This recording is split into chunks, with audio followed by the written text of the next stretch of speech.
Hey guys, Nolan here at Point Pelee National Park. We're gonna be doing the tip trail.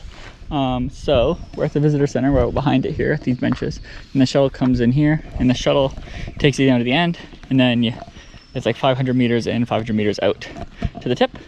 Shuttles come every 15 minutes, she told me, so we'll just hang out here and see, chill out. We're not gonna make you stand here and look at me for 15 minutes though. Swing the lens a little bit. I don't know if it was showing up for you, but pretty cool visitor center.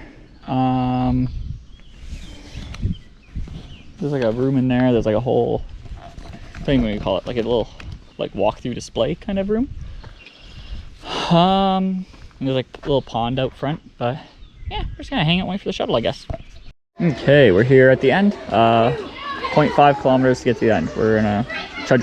I always like signs like these that point out in really far directions, because it kind of puts stuff in perspective. You are now just south of the 42nd parallel. As far south as Rome and Barcelona, some of Canada's rarest plants and animals are found at Point Pelee because of its mildly southern climate. Alright, we're gonna continue on.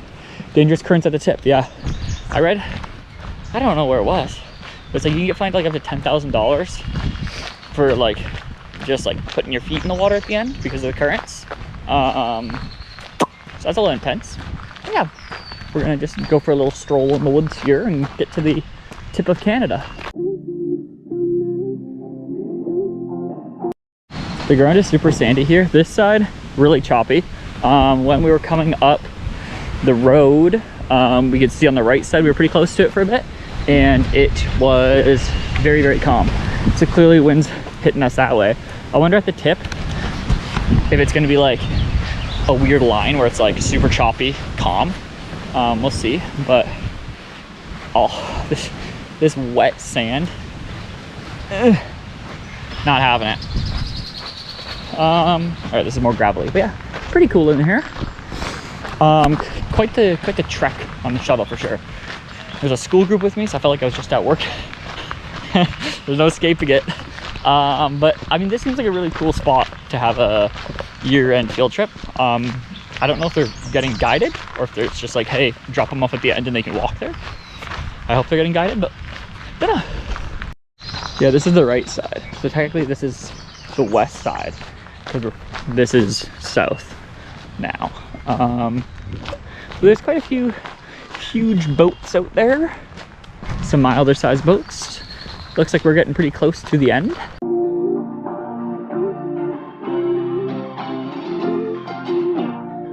Okay, dangerous currents. I mean, it looks like you can, like there's nothing stopping you from continuing. Is there? Dangerous currents, swimming prohibited. It doesn't say don't go this way though.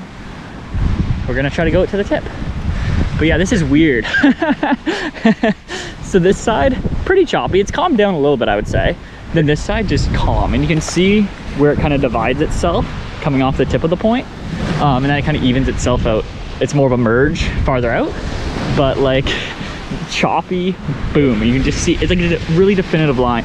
All this driftwood here is pretty cool. But I gotta be honest with you, I hate walking on this kind of sand. Like the nice soft stuff, your feet just sink into it. I hate it, especially in shoes. Like I would want to barefoot this, but then if I barefoot this, then when I put my shoes back on, I'm just gonna have lots of salt, dead fish, noise. But it is exhausting. And I see, is there a couple mute swans down there maybe? So, this one's a ring-billed gull, but those birds, I don't know if you'll be able to see them way out at the tip there. They kind of look like mute swans at first, then I was like, maybe they're great egrets. They're pelicans, bro. That's wild. I did not know you could have pelicans here, but that's sick. I'm gonna try to get close enough that there's a good picture, but that I don't scare all the birds because they're just kind of chilling.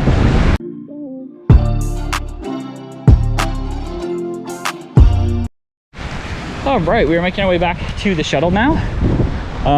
This school group is over there. They passed me. Yeah, there's pelicans. I've never seen pelicans before. I was shocked. Like, in my mind, pelicans are like a southern bird. I was shocked to see some. But yeah, we're gonna walk back. I touched my hand. I didn't go in the water. I let the wave come up and I just put my hand right on the tip, like the edge of the shore there. It's not very cold. I expected it to be a lot colder. But yeah, this side looks calm. The sky doesn't look nice, but the rest of it looks pretty nice. See, I complained about the sand part, the sand trail, and now I'm taking the sand trail instead of taking the gravel path. I just wanted to go to the bathroom, but I'm gonna predict, just throwing this out there, I'm gonna be taking the shuttle back with the school group, because I talked to the one teacher and they said they're out of here at 1. It's 11:15 right now, and they have to go have lunch and go to the Marsh Boardwalk. And I guess they have somebody guiding them there, but here it was just, hey, go have fun, which seems kind of weird. Like, I would at least have somebody with them, because, you know, there's pretty dangerous currents around, but whatever. Yeah, but so I have a prediction based on the shuttle schedule that I'll probably be stuck with them. Hopefully they spend a lot more time there and I skip it, but I mean, I feel like the shuttle will probably wait for them because they have such a set schedule they have to do. But we're just strolling back. We're finally off the sand now, on the gravel. Pretty cool spot. There's lots of birds at the tip, so I didn't go right to the tip. But I went onto the little sand tip there. And it's pretty cool. Yeah, cool seeing like both sides of like the Lake Erie on either side of the point there, like being at the point and be able to see both sides of it. How like the one was super calm and the other one was choppy. That was pretty cool to see both of them at once.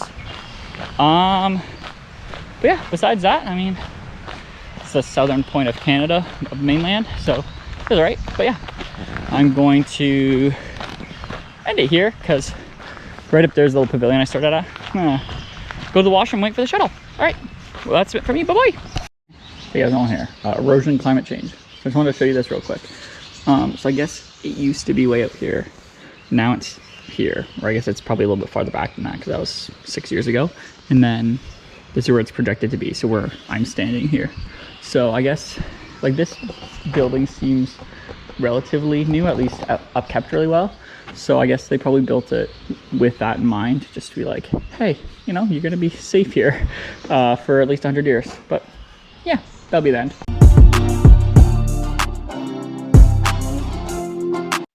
Hey everybody, Nolan here. Rating for Point Pelee National Park Tip Trail. So, during the busy season at least, you have to take a shuttle from the visitor center to the tip.